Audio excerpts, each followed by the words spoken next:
Now, how many times have you heard the name of Bart Erhman on the mouth of Muslims, especially Muslim apologists, who love to bring Bart Erhman to try to refute Christianity and say that according to Bart Erhman, Paul corrupted Christianity, the Apostle Paul, created Christianity.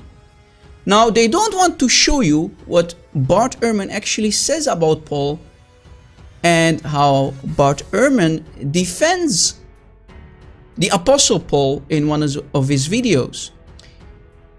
Now, we're going to play a video for you and show you that Bart Erhman is actually defending the Apostle Paul, and by that he refutes the lies and deception of Muslim apologists.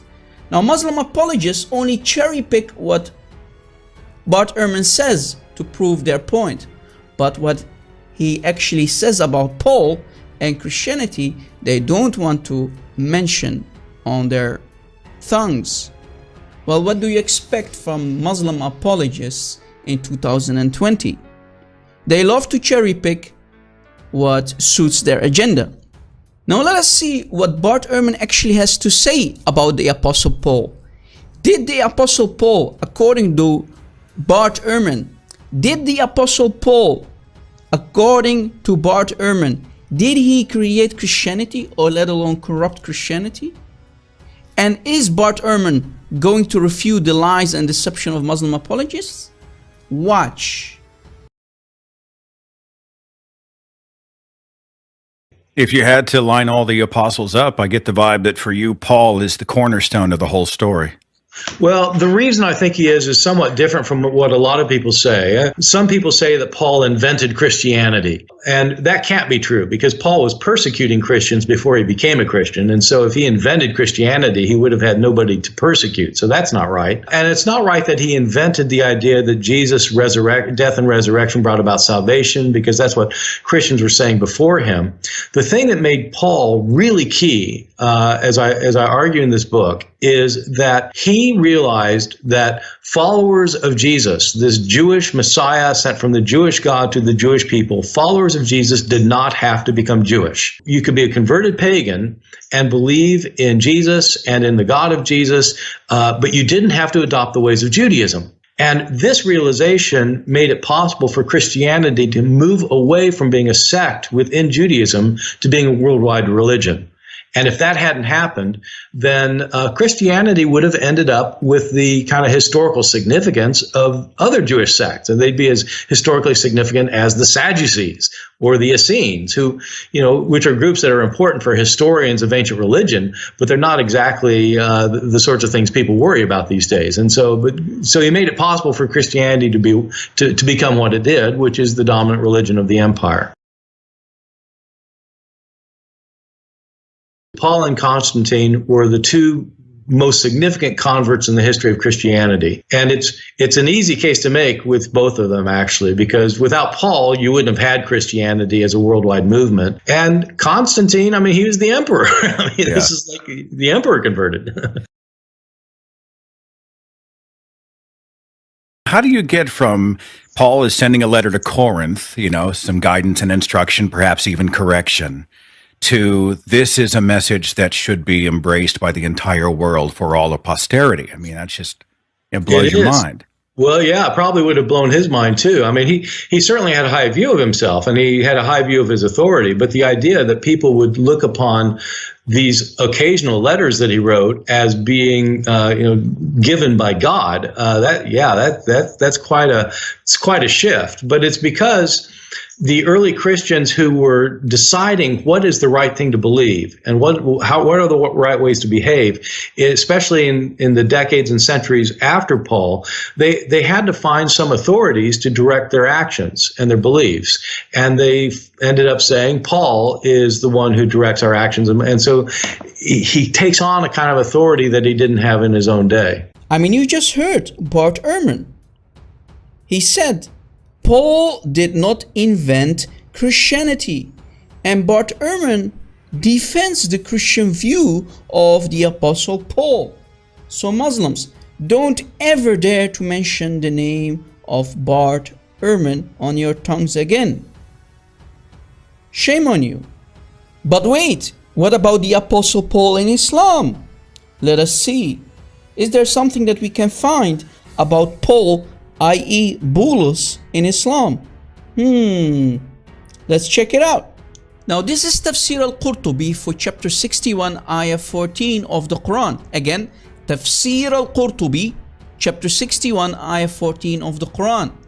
وكان الذي بعثهم عيسى من الحواريين والأتباع بطرس وبولس إلى رومية. Now pay attention to Butros wa Bulus. Let us see what the translation says. And they were sent by Jesus from among the disciples, i.e. the apostles of Jesus, and followers, Peter and Paul, to Rome.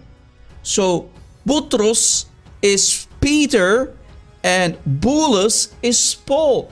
That's what we also call them as Arabic-speaking Christians from the Middle East. Butros, Peter, Wabulus, and Paul. Did you catch it?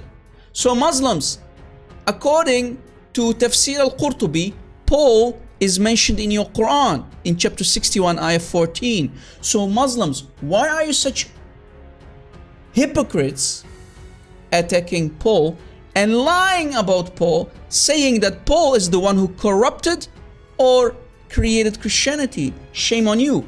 And why do you lie about people like Bart Erhman, who defended the Apostle Paul and refuted all of your so-called Muslim apologists?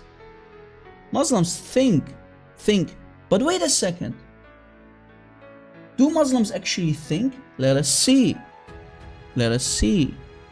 Let us see what a Muslim has to say about thinking in Islam. Now that you read that verse to me, guess what happened? What's happened?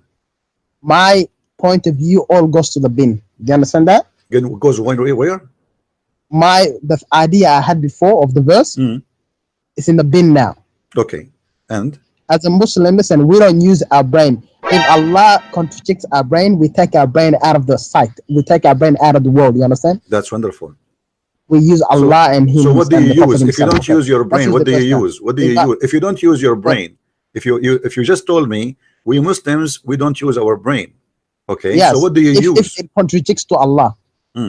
So now your brain contradicts the stupidity of Allah, so you decide to throw your brain in the bin. Listen, for example, when I was younger, I would not agree with what is it called, a father marrying the stepfather, the stepdaughter of his stepson. I mean the wife of his stepson. You understand?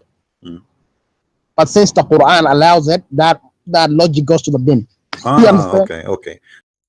So you see, Muslims are nothing but zombies, brain dead zombies. They have to always say, Sami'na wa ata'na. We heard and we obeyed. We heard and we obeyed. Food.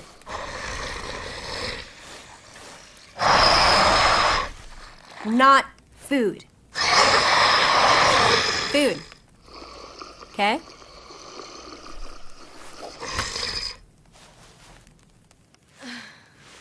So take the brains from your skull, out of your skull, and throw them in the bin, in the garbage, where they belong. It's just me, Patrick. Because why would you need any brains in Islam? You are not allowed to think. Don't ask questions, says the Quran. Right? So you see, Muslims are nothing but brain dead zombies. They only hear and obey. Right, Muhammadans? You heard the Muslim, right? The idea I had before of the verse is in the bin now. Okay. And? As a Muslim, listen, we don't use our brain. If Allah contradicts our brain, we take our brain out of the sight. We take our brain out of the world. You understand? That's wonderful. At least he was honest. It's just me, Patrick. I was like, whoa, oh my God. I was like,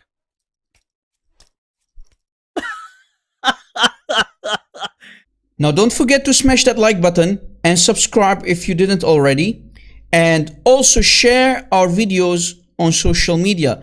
Let this video go viral, people.